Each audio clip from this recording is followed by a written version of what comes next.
நீங்க சொன்னீங்க தத்தி இந்த வேர்ட் நமக்கு வந்து ஃபெமிலியர் தான். மூடர் குடம்ல வந்து பண்ண அந்த கேரக்டர் மாதிரி எனக்கு அது அப்படிதான் ரெசம்பிள் ஆச்சு. ஸோ ஆல்ரெடி இங்க இருந்ததுனால என்னவோ எனக்கு அது அப்படியே கனெக்ட் ஆயிடுச்சு அந்த கேரக்டர். நிறைய பேர் அது டிடெக்டிவ் கேரக்டருங்கிறது வந்து ரொம்ப சீரியஸாலாம் பார்க்கல. ஏன்னா அந்த போர்ஷன் ஃபுல்லா கொஞ்சம் சீரியஸா போயிட்டு இருக்கும். நீங்க மட்டும் ஃப்ரேம்ல வரப்போ எல்லாரும் சிரிக்க வச்சுட்டு திரும்ப அது கொஞ்சம் சீரியஸ் மோடுக்கு போகும். அந்த மாதிரி தான் டிராவல் பண்ணிட்டு இருந்துச்சு. ஸோ கலையண்ணா ஃபர்ஸ்ட் இதுக்கு ஃப்ரீடம் கொடுத்துட்டாரா இல்லை டெவலப் பண்ணும்போது இது இப்படிதான் அப்படிங்கிற மாதிரி எனக்கு அதான் அவர் வந்து சூப்பராக எழுதி வச்சுட்டாரு. கதையில வந்து நல்லா இருந்துச்சு. ரைட்டர் வந்து சிவா ப்ரோ. ஸோ அதை நம்ம தான் இல்லை என்ன எல்லா ஒரு ஆர்டிஸ்ட்டுக்கும் ஒரு வாய்ப்பு கிடைக்கும். அந்த வாய்ப்பை எல்லாரும் டீம்ல பேசிட்டு இருக்கும்போது தான் ஒரு சின்ன வாய்ப்பு தான் கிடைக்கும். அந்த வாய்ப்பை எப்படி கரெக்டாக பயன்படுத்திக்கணுன்ற விஷயம் இருக்கு. ஏன்னா வாய்ப்பு வந்து எப்பவுமே டக்கு டக்குன்னு அமையாது. அமையும் போது அதை கரெக்டாக பயன்படுத்திக்கணும்னு சொல்லுவாங்க.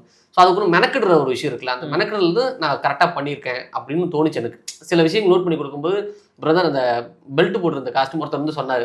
அது சொன்னார் குடுமி சூப்பராக இருந்துச்சு பிரதர்னு சொன்னாங்க. அது அப்போல்லாம் அதுதான் ரெடி பண்ணேன். ஸோ வெறும் ஹேர் ஸ்டைலோட போவேனா குடுமி மாதிரி ரெடி பண்ணிப்போம். தப்போ ரைட்டு அசிங்கமாக இருக்குமோ அழகாக இருக்குமோ தேவையில்ல, ஏதோ வித்தியாசமாக தெரிஞ்சால் போதும் அப்படின்ற ஒரு விஷயத்தை யோசிச்சு அதெல்லாம் பண்ணதில்லை. அதெல்லாம் ரொம்ப ஒர்க் அவுட் ஆகின்றப்ப எனக்கு ஆனால் நம்பவே இல்லை. ப்ரிவியூ ஷோ போய் பார்த்துட்டு வந்தோம். பார்த்துட்டு வந்தப்போ எல்லாருமே சிரிச்சாங்க எல்லாம் பைக் ப்ரோ அப்படின்னாங்க. ஓகே நான் எனக்கு ரொம்ப உள்ளுக்குள்ள சந்தோஷமா வெளில காமிச்சு முடியல. ஏன்னா ஆடியன்ஸ்கிட்ட போனால் தான் எண்ட் ஆஃப் த டேல வந்து அது வின்னிங் வரும். அதனால எனக்கு ரொம்ப சந்தோஷமா இருந்துச்சு. ஃபர்ஸ்ட் இதை ரெகனைஸ் பண்ணி கொடுத்தது வந்து மணி ப்ரோ, இந்த படத்தோட ப்ரொடியூசர். ரஃப் கட் பார்த்துட்டு வந்துட்டு ப்ரோ உங்கள் போஸ்ட் பார்த்துருக்கீங்களா அப்படின்னாரு. இல்லை ப்ரோப்பா சூப்பராக இருக்கும் இருக்கு திரும்ப உங்களுக்கு அப்படின்னாரு. அப்படியே வரும் எனக்கு ரொம்ப சந்தோஷமாயிடுச்சு. ஏன்னா டேரக்டர் இல்லை எடிட்டர் இல்லை ப்ரொடியூசர் டேரக்டர்னு சொல்லும்போது இன்னும் சந்தோஷமாயிடுச்சு. சரி ஓகே அது பெருசாக எடுத்துக்க வேணாம், அவருக்கு எதோ பிடிச்சிருக்கு போல நினச்சிட்டேன்.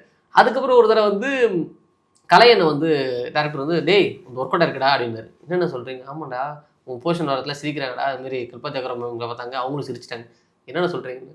அதுக்கப்புறம் எடிட்டர் சொல்கிறது ஒவ்வொருத்தையும் இப்படி சொல்லும்போது சித்தன் அவர் வந்து படம் ப்ரிவியூ 10 பேர் ரிஜிஸ்டர் ஆகிவிடா தம்பி கலெக்டு அப்படின்னாரு. சித்தனை சொன்னார். ஆமாம் சித்தனை சொன்னார்.